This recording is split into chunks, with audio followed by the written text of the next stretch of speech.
नमस्कार, मेरा नाम डॉक्टर अर्पिता सक्सेना। मैंने बायोटेक विषय में पीएचडी किया है और अब डॉक्टर बाबा साहब अम्बेडकर मराठवाड़ा यूनिवर्सिटी औरंगाबाद के ड्रामेटिक्स डिपार्टमेंट में मैं बैचलर ऑफ ड्रामेटिक्स ये कोर्स कर रही हूँ। आज का ये वीडियो मैं डायरेक्शन विषय के सेकेंड सेमेस्टर के प्रोजेक्ट के लिए सबमिट कर रही हूँ रिस्पेक्टेड सुरेखा दक्षिणदास मैम को। सुबह सुबह का समय है, कुकर की सीटी बज रही है, हाथों में आटा लगा हुआ है। 36 साल का रोहन किचन से मिशा देर हो रही है ऐसा कहते हुए टिफ़िन टेबल पर रखता है। कमरे में एक सफ़ेद कोट पहने लगभग उसी उम्र की मिशा प्रवेश करती है। उसके प्रवेश के साथ ही एक छोटी बच्ची भागते हुए उसके गले लग जाती है। उसे भरपूर प्यार करने के बाद टेबल पर रखे टिफ़िन को लेते हुए मिशा अपने पति को गले लगाती है और शाम को मिलते हैं ऐसा कहकर निकल जाती है। अस्पताल मरीजों से भरा है। पीपीई किट पहने हुए सभी डॉक्टर तेजी से हलचल कर रहे हैं। कोविड वार्ड में सीनियर डॉक्टर का प्रवेश। Doctor Agarwal, nurse, ICU number 7 के पेशेंट के घर वालों को इन्फॉर्म करो कि पेशेंट की हालत ख़राब हो रही है। प्लाज्मा थेरेपी के लिए अगर उनके पास कोई डोनर अवेलेबल हो तो अरेंज करें। और सुनो नर्स, डॉक्टर मिशा को अंदर भेजो। डॉक्टर मिशा, सर आपने बुलाया? डॉक्टर अग्रवाल, यस डॉक्टर मिशा, ये पेशेंट डायबिटिक है, साथ ही बीपी बार बार शूट हो रहा है, इसको क्लोजली मॉनिटर करो। और हाँ, आज नाइट शिफ्ट भी करनी पड़ सकती है क्योंकि हॉस्पिटल के स्टाफ की स्ट्रेंथ ज़्यादा नहीं है और पेशेंट्स बढ़ते जा रहे हैं। डॉक्टर मिशा का पति रोहन अपनी बेटी को सुलाने की कोशिश कर रहा है लेकिन वो नहीं मान रही है। परी, माँ इतने दिनों से घर क्यों नहीं आई पापा? रोहन, बेटा माँ ड्यूटी पर है। ऐसे बहुत सारे लोग हैं जिनको अभी मम्मा की हमसे ज़्यादा ज़रूरत है। आपकी मम्मा कोरोना वॉरियर है। परी, वॉरियर्स तो आर्मी वाले लोगों को कहते हैं ना पापा, जैसे आप। रोहन, अच्छा बताओ, जब आपके डैडा बॉर्डर पे लड़ते हैं तब आप मैनेज करते हो ना? बस वैसे ही इस बार मम्मा दुश्मन से लड़ रही है तो हमें उनको सपोर्ट करना है और उन पर फक्र करना है। डॉक्टर मिशा कोविड-19 वार्ड में काम करने की वजह से 15 दिन से घर नहीं गई और वहीं बाहर कमरा लेकर ड्यूटी करती रही। एक दिन उसका खुद का टेस्ट पॉजिटिव आया। बेड पर लेटे हुए डॉक्टर मिशा अपनी बेटी से वीडियो कॉल कर रही है। डॉक्टर मिशा, अच्छा एक बात तो अच्छी हुई, इस कोविड ने हमें वीडियो कॉल पे गप्पे मारना सिखा दिया है ना परी? परी, मम्मा आप कब आओगे? मुझे आपके बिना नींद नहीं आती। डॉक्टर मिशा, हम जल्दी मिलेंगे परी। शून्य में खोते हुए फिर खुद को संभालते हुए, तब तक आप और पापा अच्छे से खाना खाते रहना and keep doing your online classes regularly और टाइम पर सो जाना। ओके बेटा? परी, बाय मम्मा। टीवी पर न्यूज़ चालू है। दिल्ली के बड़े अस्पताल मैक्स ने एक पेशेंट को 21 लाख का बिल थमाया। बिल का फोटो हुआ वायरल। वहीं दूसरी तरफ पीतमपुरा के गवर्नमेंट हॉस्पिटल के 7 डॉक्टरों की कोविड-19 की वजह से मृत्यु हो गई, जिनके नाम हैं डॉक्टर मिशा सिन्हा, डॉक्टर वी कृष्णन इत्यादि। सरकार ने इन्हें शहीद का दर्जा देते हुए अश्रुपूर्ण श्रद्धांजलि दी है। समाचार समाप्त। डायरेक्शन सब्जेक्ट के इस प्रोजेक्ट के लिए कोविड-19 के ऊपर नाटक लिखने के लिए हमको सुरेखा मैम हमारी टीचर ने एनकरेज किया और ये इस सीरीज़ की मेरी लिखी हुई दूसरी कहानी है। टोटल लॉकडाउन का अनाउंसमेंट हो चुका है। नित्या के 2 छोटे बच्चे हैं और घर में कोई भी बड़ा नहीं है और फिलहाल नित्या नौकरी नहीं करती है। नित्या के पति डिग्री कॉलेज में लेक्चरर हैं। नित्या अपने घर काम करने वाली मौसी रानी से, अब तुम कुछ दिनों के लिए छुट्टी ले लो, पैसे समय पर मिलते रहेंगे। रानी, अरे मेम साहब, काम नहीं करेंगे तो जिएंगे कैसे? वैसे भी 2 महीने का राशन सरकार ने मुफ्त दिया है, आगे कैसे होगा पता नहीं। नित्या, रानी तुम तो जानती हो ना मुझे तुम्हारी कितनी ज़रूरत है, मगर परिस्थिति ही ऐसी है। कुछ दिनों के बाद रानी घर के बाहर भाजी बेचते हुए नित्या को दिखाई दी।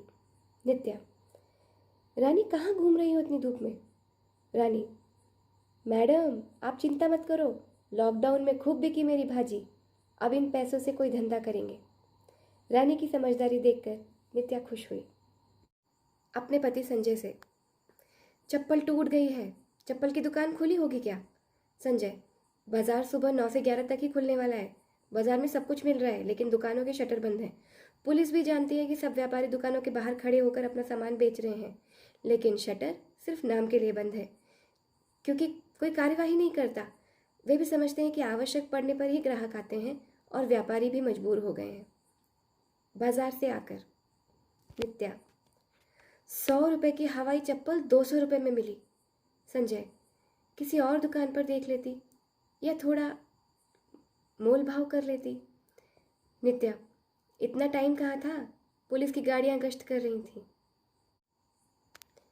फ़ोन लेकर बैठी नित्या ने सोचा पुरानी सहेलियों से ही बात कर ले। सबसे पहले शिरीन का नंबर लगाया। शिरीन, हेलो नित्या, कैसी हो? नित्या, हेलो शिरीन, मैं ठीक हूँ। और बताओ शिरीन? बस क्या बताऊँ, मंदी के दौर से गुजर रहे हैं। इतने गरीब भी नहीं कि सरकार मुफ्त राशन दे और इतने अमीर भी नहीं कि महीनों से धंधा बंद होने के बावजूद भी ठीक से खा सकें। नित्या, क्यों, मेस और डब्बा सर्विस बंद है? शिरीन, हाँ, सारे बच्चे जो बाहर के थे वो अपने घर जा चुके हैं और ऑफिस भी बंद होने के कारण टिफ़िन सिस्टम भी बंद है। नित्या, तो अब खर्चा कैसे चलता है? शिरीन, बस वक्त है, काट रहे हैं, कट जाएगा। नित्या इस बातचीत के बाद खाना पकाने किचन में जाती है। नित्या संजय से, राशन खत्म होने को आया है, ऑनलाइन ऑर्डर कर लूँ?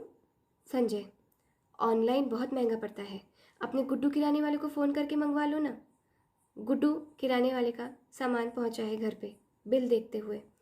नित्या, जो राशन 4,000 में आता था अब उसी का बिल 5,000। गुड्डू, क्या करे भाभी, हमें ही पीछे से महंगा आ रहा है, ऊपर से दुकान में काम करने वाला गांव चला गया, मजदूर भी नहीं मिल रहे। रात 8 बजे नित्या का फ़ोन बजता है। हेलो मम्मा। नित्या की माँ, हाँ बेटा, क्या कर रही हो, खाना बन गया?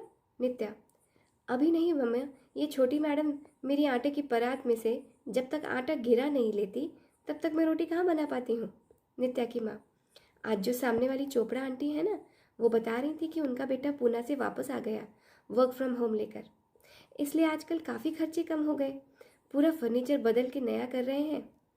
नित्या, वाह, छोटे शहरों में घर वापस आने की वजह से कम खर्चा हो जाता है, लेकिन बड़े शहरों के छोटे धंधे बंद पड़ते जा रहे हैं। इतने में नित्या की 2 साल की छोटी बेटी समायरा फ़ोन अपने हाथ में लेने की कोशिश करती है और इस छीना झपटी में फ़ोन गिर जाता है। यह देखकर संजय आग बबूला होके गुस्से में एक थप्पड़ समायरा को मार देता है। नित्या कुछ समझ नहीं पाती और चिल्ला देती है, इतने छोटे बच्चों पर कोई हाथ उठाता है क्या? बच्चे हैं, गलती हो जाती है। संजय, लेकिन अगर फ़ोन टूट गया तो समीर की ऑनलाइन क्लास किस पर होगी? Nitya, it's okay Sanjay, phone repair करा लेंगे या दूसरा फ़ोन ले लेंगे। संजय, और पैसे कहाँ से आएंगे? मेरी सैलरी 3 महीने से नहीं हुई, यहाँ खाने के पैसे नहीं है, तुम्हें फ़ोन खरीदना है? नित्या हैरान सी देख रही है। संजय, मुझे लगा तुम चिंता करोगी, इसलिए अपनी सेविंग से सारे खर्चे चलाता रहा। पता किया कब तक सैलरी होगी तो कुछ पता नहीं चल रहा। अगले महीने करके 3 महीने गुजर गए, क्या पता किस दिन बाहर भी निकाल सकते हैं। धक सी संजय की ओर देखती नित्या सबकी कहानी में अपनी कहानी देख रही है। संजय, नित्या, नित्या, बच्चों की स्कूल फीस कैसे जमा होगी? तुम कुछ सोच सको तो बताओ। शून्य में देखते हुए नित्या अपनी सोने की अंगूठी की तरफ देखती है। कोविड-19 पर स्वरचित कहानियों की इस श्रृंखला के नाटक के अंत के तौर पे प्रस्तुत है ये स्वरचित कविता मृत्यु से अमृत की ओर। मृत्यु से अमृत की ओर मानवता को ले चल, हे मित्र अपने मन को चल, ज्योति की ओर ले चल, ज्योति की ओर ले चल। हलाहल विष से ना घबरा, जो सागर मथ के था निकला, भोले शिव तो शाश्वत हैं, करेंगे फिर से मन निर्मल। कि भोले शिव तो शाश्वत हैं, करेंगे फिर से मन निर्मल। हो कच्छप या वराह अवतार, या कृष्ण राम बुद्ध वामन, धरा का बोझ कम करने आएगा कोई तो तेजल। धरा का बोझ कम करने आएगा कोई तो तेजल। वेदों में से आयुर्वेद जिसे दुनिया ने है माना, चिकित्सा की सभी धाराओं से तू आज ले ले पल। चिकित्सा की सभी धाराओं से तू आज ले ले बल। धोले मन से दुख का मैल, धोले मन से दुख का मैल, कर यादों को तू निर्मल। कि आने वाली नस्लें मांगती उम्मीद का आंचल। कि आने वाली नस्लें मांगती उम्मीद का आंचल।